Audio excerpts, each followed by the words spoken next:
My name is Claire Devereaux and I am 36 years old. I teach high school literature in Burlington, Vermont, and I am raising my daughter Nora on my own. She is 7. 2 years ago, my mother looked Nora in the eye at Thanksgiving and said the children's table is for the grandchildren, meaning my sister's boys. Nora was 6. She had been 6 at Easter when it happened too. She had been 5 at Christmas the year before that. My mother had been saying some version of this for 4 years, to anyone who would listen and to some who had not asked. What my mother did not know was that my grandfather had spent the last summer of his life building something only I had a copy of, and that he had told me exactly when to use it. 41 minutes after we sat down to Christmas dinner, my daughter placed a small wooden box on the dining room table in front of my mother and said the 3 words we had practiced. What happened in the 12 minutes that followed is the reason I am telling this story. Welcome. This is where real stories get told by the people who lived them. If you have ever watched a child be made invisible at a table where she had every right to be seen, you will understand every minute of this. Drop a comment. Subscribe if you are new here. I read every one. Let me start from the beginning. My grandfather, Henry Devereaux, built houses in the Northeast Kingdom of Vermont for 40 years. Not designed them. Built them. With his hands on his knees in the cold that comes off those hills in October and does not leave until May. He built our family's farmhouse in 1974, and he built the cottage on Lake Willoughby in 1981 as a project he completed alone over 2 summers because he wanted a place where the family could go and be still. He was a man who used as few words as possible and believed, deeply and without apology, that showing up was a higher form of love than saying anything. He came to every school event I ever had. He came to the ones that were boring and the ones that were short and the ones that ran long in cold gyms where the metal folding chairs left marks on the backs of your legs. He came because he believed that being there was the point. He was the first person I called when Nora's father left. She was 3. Henry drove 2 hours from the Northeast Kingdom to Burlington on a Thursday evening and sat in my kitchen with a bag of groceries he had brought and made soup and did not ask a single question until I was ready. Then he asked one. "What do you need right now, Claire?" That was Henry. My mother, Diane, has always been a woman who organizes the world into categories. What is appropriate and what is not? Who is family and who is adjacent to family? Who belongs at the table and who belongs in the concept of a table? She had 2 children, my older sister Andrea and me, and she had a clear preference that she had never attempted to conceal. Andrea had married well in my mother's assessment and had 2 boys, Cooper and Miles, who were 6 and 4, blonde and energetic and the absolute center of my mother's Instagram account. Andrea lived 20 minutes from my mother in the same suburb of Portland, Maine, where we had grown up. She showed up to dinners with matching diaper bags and an easiness that my mother found soothing in a way she never found me soothing. I taught high school English in Burlington and raised Nora alone and drove to Portland 4 times a year because that was what daughters did, and I had always been the kind of person who did what daughters did. Nora came to me through adoption. I had been clear about wanting to adopt since I was in my 20s, long before her father came and went. When she was 11 months old, she came home with me on a September afternoon in a carrier and a yellow onesie and the particular alert stillness of a child who is reading every new environment with complete attention. Henry met her that weekend. He held her for 40 minutes at my kitchen table and looked at her the way he looked at things he was measuring. He said, "This one is going to ask questions." He was right. By 2, she was asking why. By 4, she was asking why to the whys.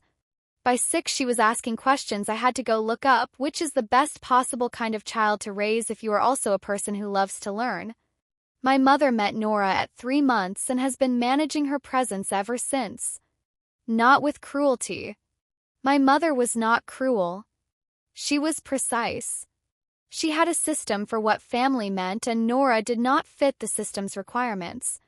My mother had said once to my Aunt Frances, who had told me because she thought I should know, that adoption was very admirable but that biological family was a different kind of bond, and she hoped I would understand that she loved Nora in her own way. In her own way turned out to mean Cooper and Miles had stockings on the mantel and Nora had a gift bag on the side table. Cooper and Miles had framed photos on my mother's bedroom wall. Nora had appeared once in a group photo taken at Easter 2 years ago that my mother had posted with the caption "the grandkids" and had not tagged or named Nora specifically. I had a folder. Not a binder, a folder.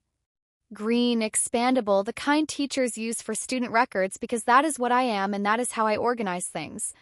In the folder were documents I had been collecting for 4 years. A screenshot of the Easter photo with the caption.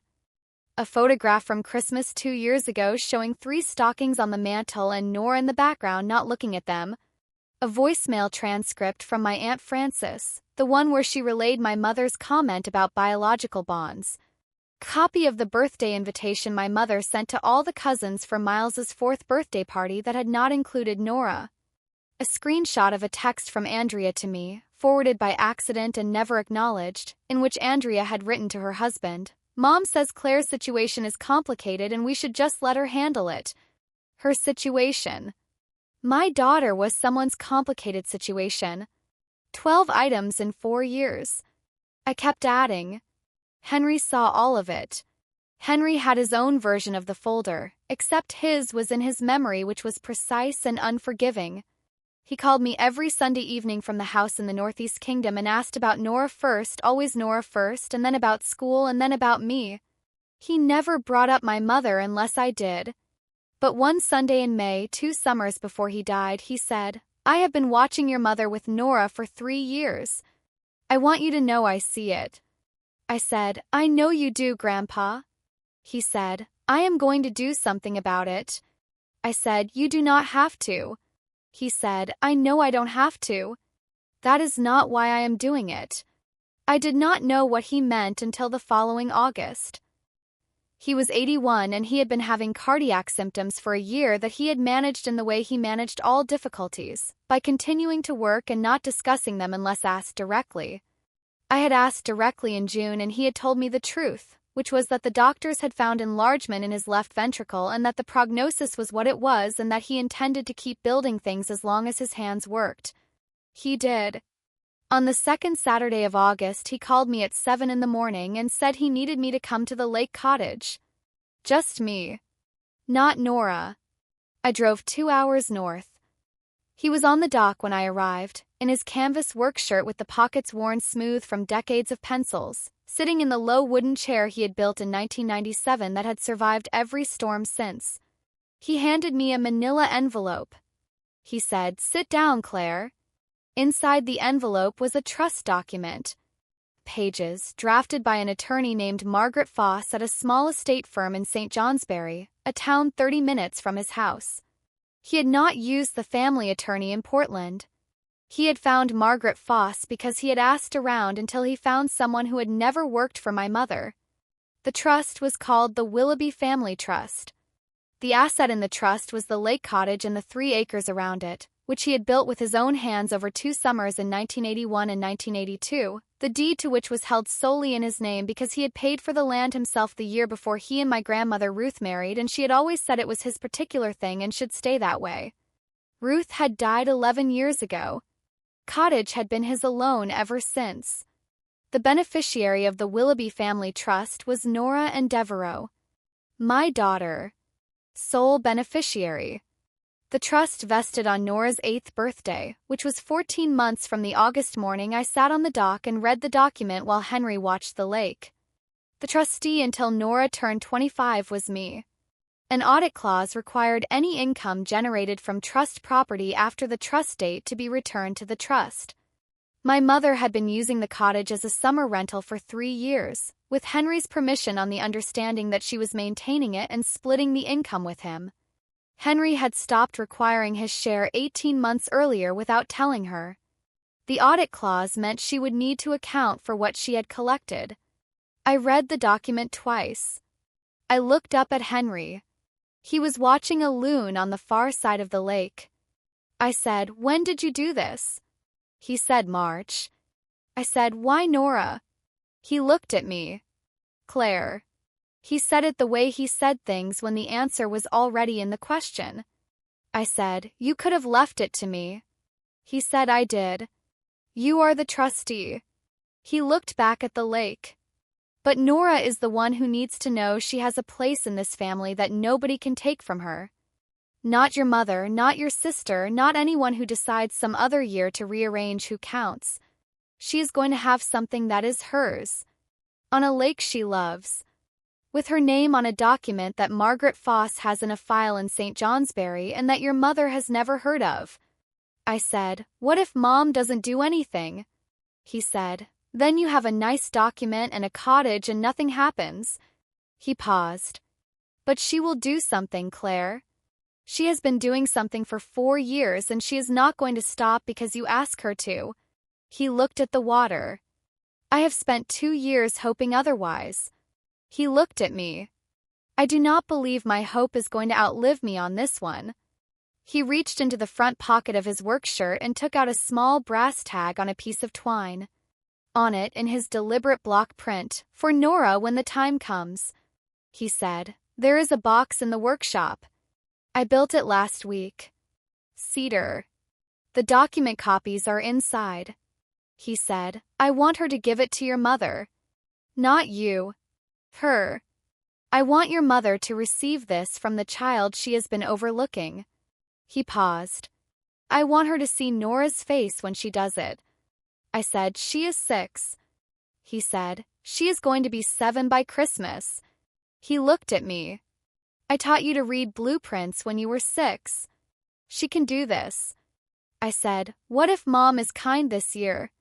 He said, "Then put the box back in the closet and bring it next year." He said it without bitterness. There was no vindication in his voice. Just the patient logic of a man who had been building things long enough to know that the structure has to be ready before the storm and not during. He died in October. 11 weeks after that morning on the dock. His heart, which had been enlarged for a year, failed on a Tuesday afternoon in his workshop, which was the way he would have chosen if anyone had asked.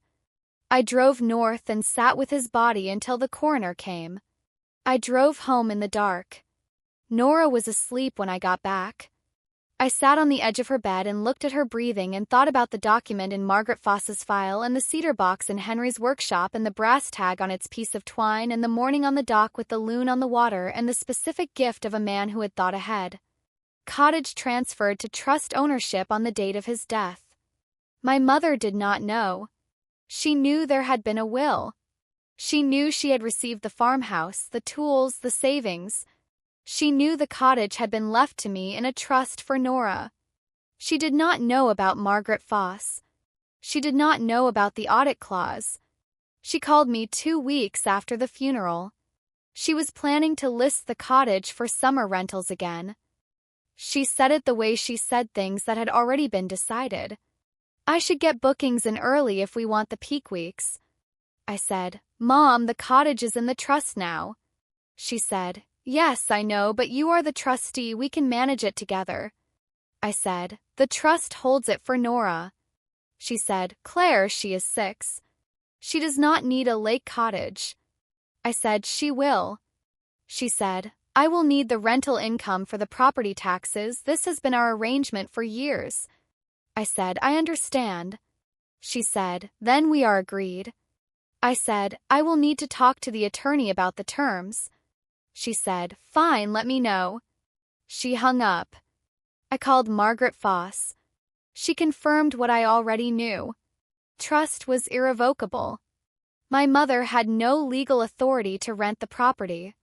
The income she had collected for the previous summer, the one after Henry's death, had been collected without authority. The audit clause was clear. Margaret Foss said, "Do you want to send notice now?" I said, "Not yet." She said, "When?" I said, "Christmas. Please subscribe if you have not already. What happens at Christmas is the reason this story exists." Drop a comment. I read every one. The year between Henry's death and Christmas was the year I watched my mother continue doing exactly what she had always done, which was to organize the family around the children she had chosen and to manage Nora's presence as something incidental to the real thing. Cooper had his 5th birthday party that spring. My mother rented a fire truck for it and made a cake with his face on it and posted 17 photos. Nora's 7th birthday was in November. My mother sent a card. Inside, a $5 bill and a sticker sheet. I added both to the green folder. 21 items now. My sister Andrea had said something to me in March that I had also added to the folder. We were on the phone about something else and she had said, in the way she said things that were meant to land as reasonable, "Mom tries, Claire. You have to meet her where she is." Meeting her where she is meant accepting the sticker sheets and the side table gift bags and the Easter photos with no name. Meeting her where she was meant Nora spending 7 Christmases in a family where the children's stocking was an institutional category she did not qualify for. I thanked Andrea for her perspective. I hung up. I filed it. My cousin Patrice, my mother's sister Frances's daughter, who had grown up alongside Andrea and me and who had always been clear-eyed in ways my mother found inconvenient, texted me in October. She had been at a family gathering in Portland I had not attended. She wrote, "Your mom talked about the cottage rental for the summer. Said she was going to do the porch screening this spring. Said it had done really well last August. I want you to know she said it in front of people like it was hers." I texted back 3 words, "I know." She texted, "Do you have a plan?" I texted, "Christmas." She texted, "I will be there." Patrice understood the value of a witness because she had spent 30 years watching my mother rewrite things after they happened. She was 41, ran a landscaping business in southern Maine, had no patience for performance and a clear memory for facts. She had been at every family Christmas since we were children. She sat to my left at the dining room table every year. She was going to be there. The cedar box had been in my hall closet since September, when I drove up to the Northeast Kingdom and collected it from Henry's workshop myself. The workshop smelled the way it had always smelled, sawdust and linseed oil and the particular dry cold of a Vermont autumn.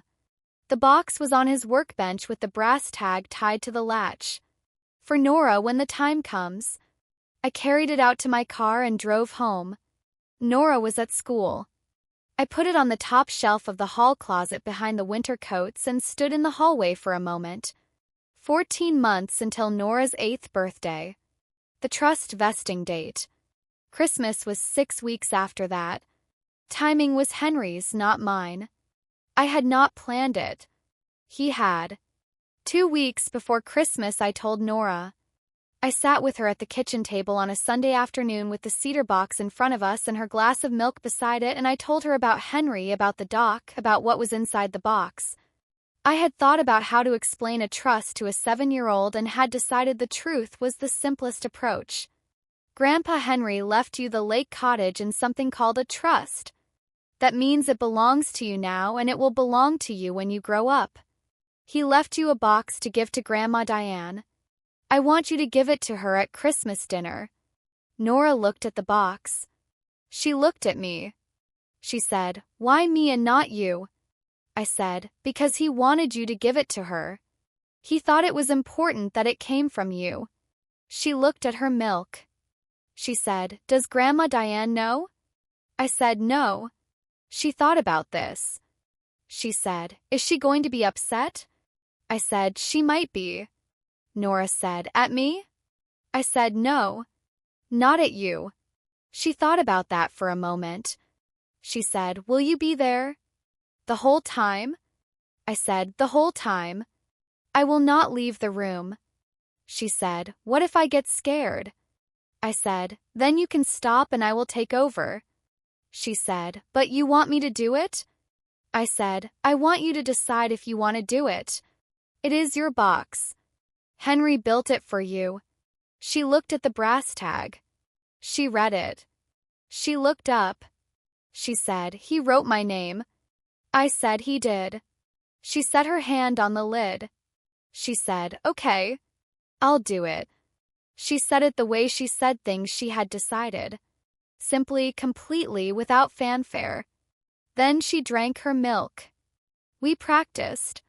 Every evening for 2 weeks at dinner I had Nora carry the box and set it down and say the 3 words. She got it on the 3rd try.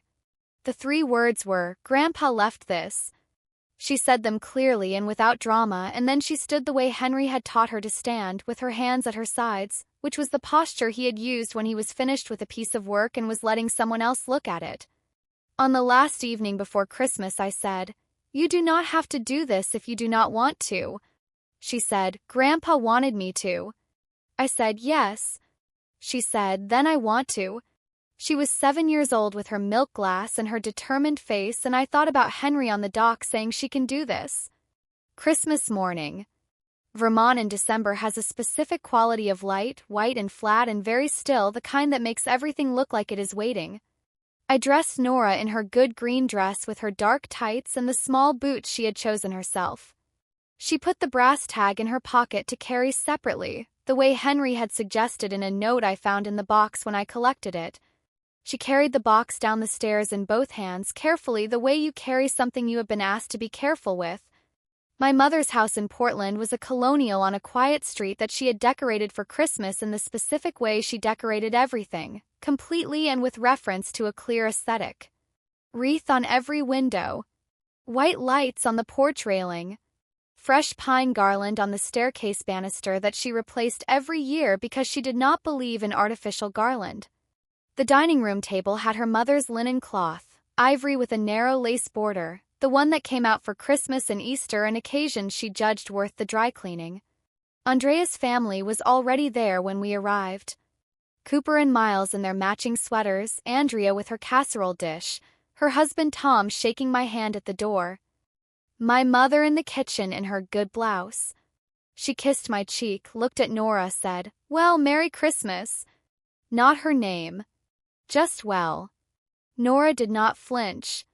She had heard some version of well her entire life, and she had learned, with the particular adaptation of a child who understands more than adults give her credit for, to keep her face still.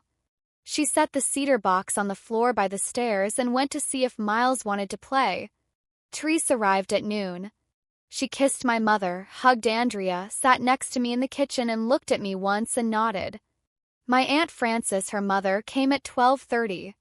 Frances had known about the trust since October when I had told her, because she had earned the knowledge over 30 years of being the person who told me things I needed to know. She did not know all the details. She knew there was a document. She knew about Nora. She sat across from me at the dining table and looked at the cedar box under Nora's chair and looked at me and pressed her lips together in the expression she used when she was holding something in. Dinner was at 1.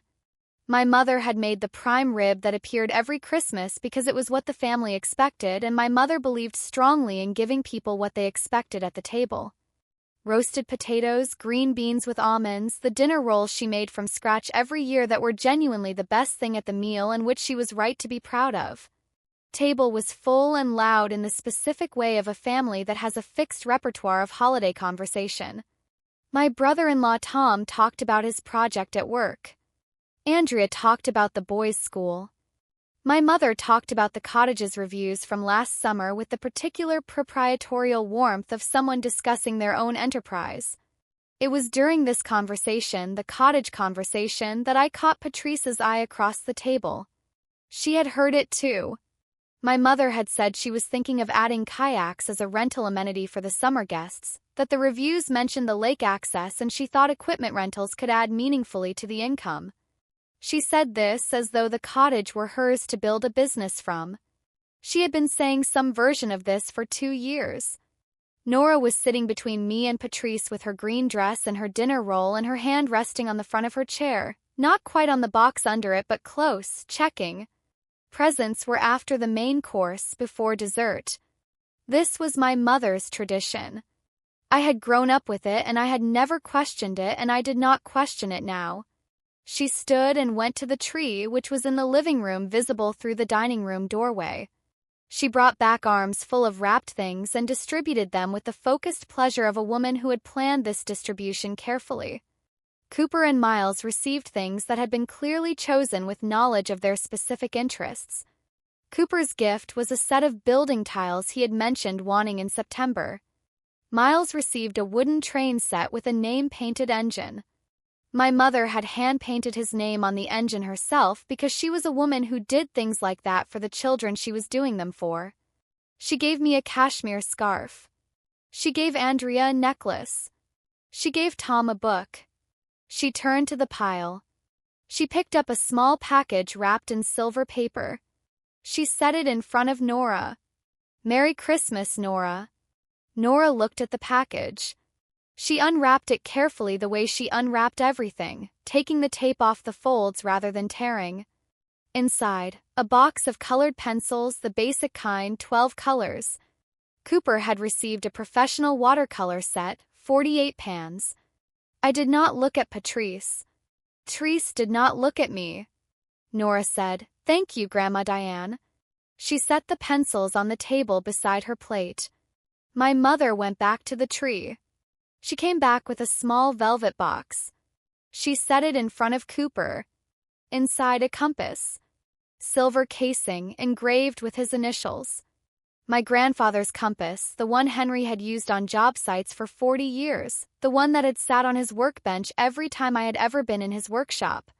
My mother had taken it after Henry's death. I had not asked about it. She had not mentioned it.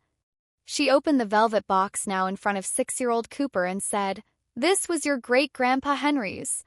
He always said family was what you built. For my boy." The room made the sounds of approval. Andrea touched her heart. Tom said, "That is special, Mom." Cooper held the compass and tilted it and watched the needle find north. He did not know what it was or what it had meant. He was 6. He tilted it again. Nora had watched this. She had watched it without expression. I know that expression. It was the expression she had developed over 7 Christmases. The expression of a child who has learned that the rules in this room do not apply to her in the same way they apply to other people, and who has decided to carry that knowledge quietly rather than let it show. She was 7 years old, and she was carrying it with a composure that no 7-year-old should need. I felt something in my chest that I recognized as the feeling I got during the moment in a long lesson when I understood that a student had not been reached, that the lesson had been for someone else in the room. She looked at me. I gave her the smallest nod. She looked at the box under her chair. She looked at her plate. Then she slid down from her chair and reached under it with both hands and brought out the cedar box and held it against her chest the way Henry had shown her in the memory I had described to her, the way you carry something that matters. She walked around the table. Past Tom, past Andrea, past Patrice, who did not move but whose eyes tracked every step. She walked to the head of the table where my mother was sitting with her wine and her satisfied expression and the velvet compass box open in her hands. Nora set the cedar box on the table in front of my mother. She set it precisely, the brass tag facing forward, the leather strap to one side. She held the box with both hands for a moment and then she let go. She put her hands at her sides. She tilted her chin up slightly. She said in a voice that was quiet and clear and entirely steady, "Grandpa left this. 3 words. Henry's 3 words. Nora's 3 words." She said them, and then she stood there in her green dress and her dark tights with her hands at her sides and her chin up, and she waited. My mother looked at the box.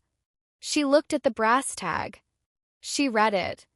She looked at me. "What is this, Claire?" "It is from Henry," I said. She looked at the tag again. "For Nora when the time comes." She recognized his print.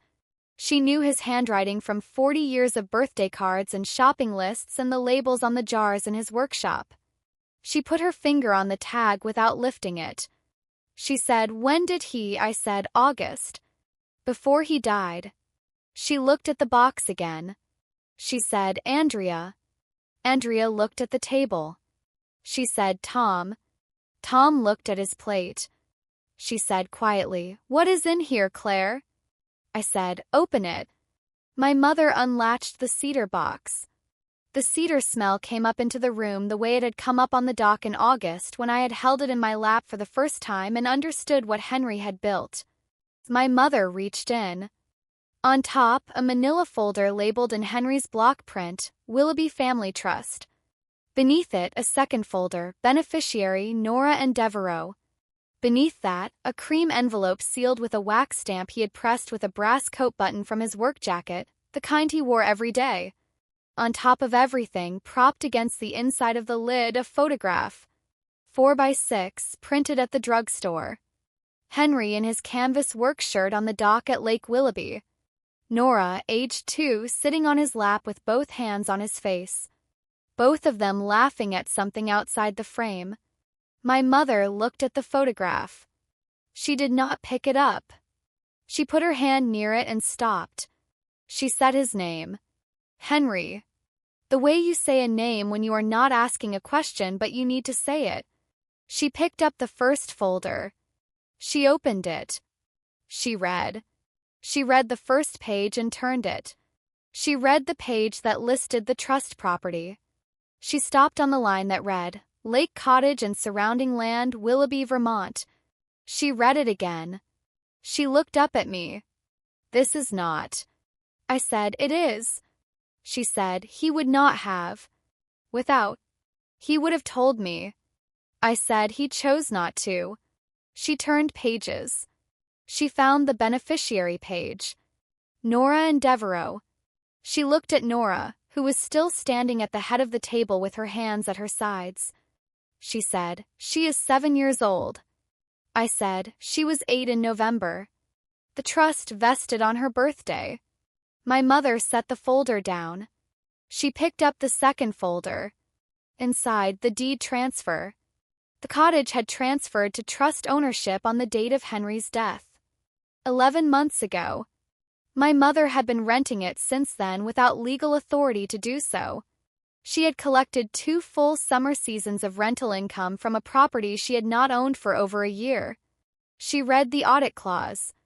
I watched her read it. I wanted to understand it. She set both folders down. She picked up the cream envelope. She read the exterior in Henry's hand, to be opened by Diane in front of family when Nora is ready. She looked at me. I said, open it. She broke the wax seal. She unfolded the letter. 2 pages, front and back, in Henry's block print, which had been strong and deliberate until the end. She read it silently. Her face went through several things in the course of that reading. I watched each one. The stillness at first. The specific crumpling around the eyes. The set of the jaw after it. When she finished, she folded the letter and held it in both hands and did not set it down. She looked at the table. She did not look at Nora. I said, I'll read it if you won't. She said very quietly, I'll read it. She unfolded the letter again. She read it aloud in the voice of a woman holding herself together through a deliberate act of will. Diane, I am writing this in August of the year the doctors told me my heart is failing. I have had a good life. I have had a long marriage to your mother Ruth. I have had 2 daughters and 4 grandchildren, and I have built enough things to know the difference between what lasts and what looks like it lasts. I know the difference because I have spent 81 years paying attention. I want to tell you what I have paid attention to. I have watched you with Nora for 4 years. I have watched you manage her presence. I have watched you measure out your love for her in a different unit than you use for the others. I have watched the stocking without her name on it, the birthday card with the sticker sheet, the photograph with the caption that did not include her.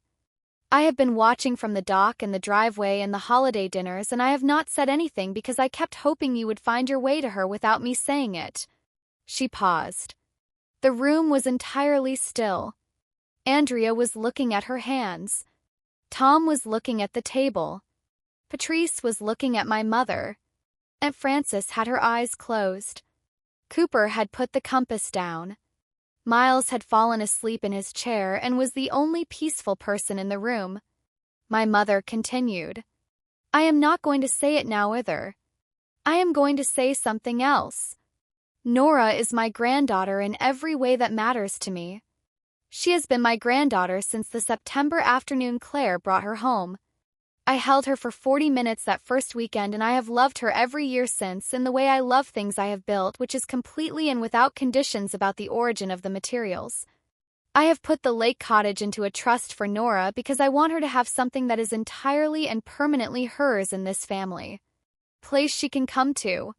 A place with her name on a legal document in a file in St. Johnsbury that no one can revise or manage or organize around her. I have put it in trust because I believe in structures that hold. I built things for 40 years, and what I learned is that the structure has to be sound before you put weight on it. She is my granddaughter. She is going to know it. She is going to know it from a deed with her name on it and a cottage on a lake I built the summer before I married her grandmother, and that I have loved more than any other place in my life. She can bring her friends to it. She can sit on the dock on August mornings and put her hands in the water the way Claire used to do and the way you used to do, Diane, the summers when we were all young and nobody had decided yet who belonged to what category. Trust is irrevocable. Cannot be changed. You will need to speak to Margaret Foss about the audit. Pay it. Look at the child you are reading this in front of. That is who I left it to. That is who I am asking you to see. My love, Henry. My mother folded the letter. She put it back in the envelope. She set the envelope on the table beside the cedar box, beside the compass, and the velvet box beside the photograph of herself 30 years ago on the dock in August with her hands in the lake water. She put both palms flat on the table. She looked at her hands for a long time. The room stayed quiet. The garland on the staircase moved slightly in a draft from somewhere. Andrea was crying silently in the way she cried when she had been caught by something she could not argue with. Tom kept his eyes down. Patrice looked at me once and then looked at my mother and kept her eyes there. Aunt Frances opened her eyes and looked at Nora.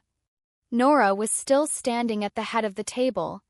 She had not moved during the reading of the letter. She had stood in her green dress with her hands at her sides and her chin slightly up for the entire 8 minutes it had taken my mother to read it. She was 7 years old, and she had the stillness of someone who has waited a long time for a room to understand something and has learned to be patient about how long it takes.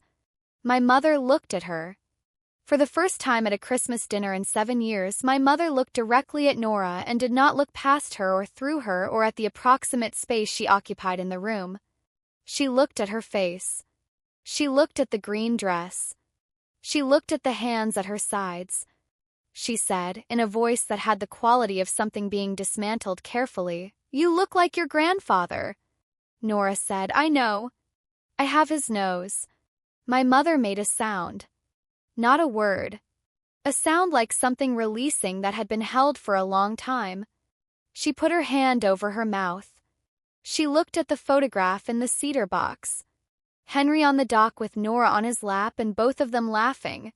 She looked at her own hands on the table. Then she looked back at Nora. She said, "Would you?" She stopped. She said, "Would you like to sit by me?" Nora looked at me. "Iga har nothing." It was her decision. She looked at my mother. She picked up her plate from her place between me and Patrice. She carried it around the table and sat down in the chair to my mother's left. My mother did not put her arm around her. She did not make a production of it. She passed Nora the butter for her roll. Nora took it. That was all. It was the most that had ever passed between them at a table. I walked to my seat. I did not speak. I picked up the trust folder. I said, "Mom." She looked up. I said, "The audit is January 15th. You will receive written notice from Margaret Foss this week. It will go to the trust account." She nodded. She understood. I sat down. The dessert came out. Apple pie from a bakery my mother liked, with vanilla ice cream she served from a ceramic bowl. She served Nora first. She did not make it ceremonial. She just served her first, the way you serve the person closest to you. Nora said thank you. My mother said you're welcome. The fire in the fireplace crackled. Sighed, the snow had started again, the fine dry kind that fell without wind. Patrice caught my eye across the table. She raised her water glass a fraction of an inch. Not a toast. Just an acknowledgement. I raised mine. We set them down. We drove home at 9. Nora was quiet in the back seat with the cedar box on her lap and both hands flat on the lid. the same way I had carried it from Henry's workshop in the fall. The Vermont roads in December, salt pale in the headlights, the trees on either side gone to dark. She said, after about 20 minutes, "Mom, will we go to the cottage in summer?" I said, "Yes. We will go in June." She said, "Can I bring Lily?" "Her best friend." I said, "You can bring whoever you want.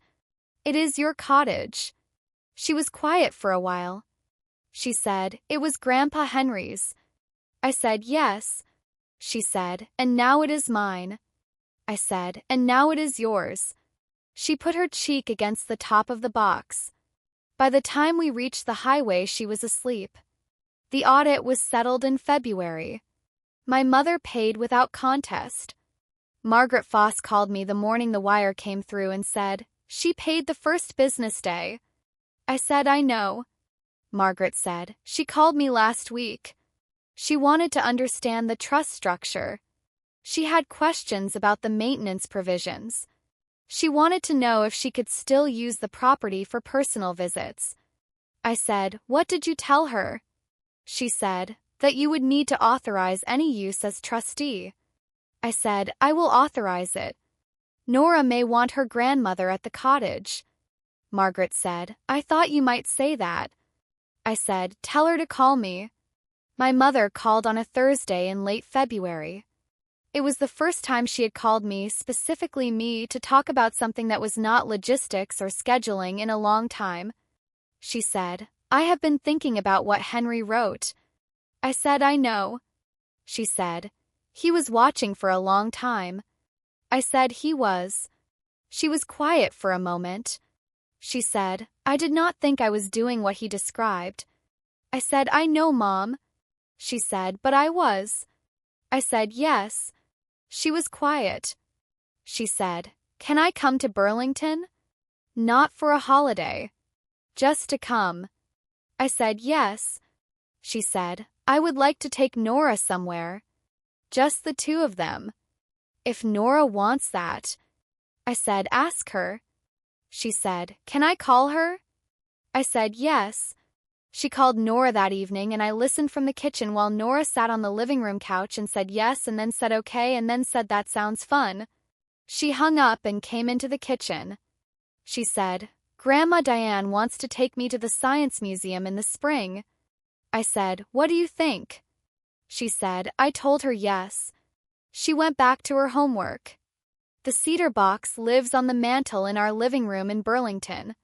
Henry's brass tag still tied to the latch. For Nora, when the time comes. It has come. Cottage opens in late May, and Nora has already asked if she can paint the dock chair, the one Henry built in 1997 and which has survived 30 years of Vermont weather. I told her it was her cottage and her chair. She said she wanted to paint it yellow. I said Henry would have liked that. She said, "Did he like yellow?" I said, "He liked things that were easy to see from the water." She thought about that and said, "Okay, yellow." Andrea called in March. She said she wanted to talk. We were on the phone for an hour. She cried twice. She said, "I knew what Mom was doing. I did not say anything to her about it." I said, "I know, Andrea." She said, "I kept thinking it wasn't my place." I said, "It was your niece." She was quiet. She said, "I know." I said, "I know you know." She said, "I am sorry." She said it plainly, directly, without wrapping it in context. I said, "Thank you." We talked about the summer. She said she wanted to bring the boys to the cottage in August. I said that depended on Nora. She said, "I know." She said, "That is right." I said, "It is. We are getting there." Henry was right about the structure. He was right that it needed to be in place before the wait came, not during. He was right that my mother was not going to change from being asked. He was right that Nora needed something with her name on a document in a file in St. Johnsbury. He was right that it needed to come from Nora's hands. He built a cottage, and he built a trust, and he built a cedar box, and he built a plan that required a 7-year-old with her chin tilted up and her hands at her sides, and he built it all because he believed that showing up was a higher form of love than saying anything. But he also said this on the dock, as I was standing up to go back to the car. I had the envelope in my hands. He was still in his chair watching the water. He said, "Claire." I turned. He said, "The point is not the cottage." I said, "What is the point?"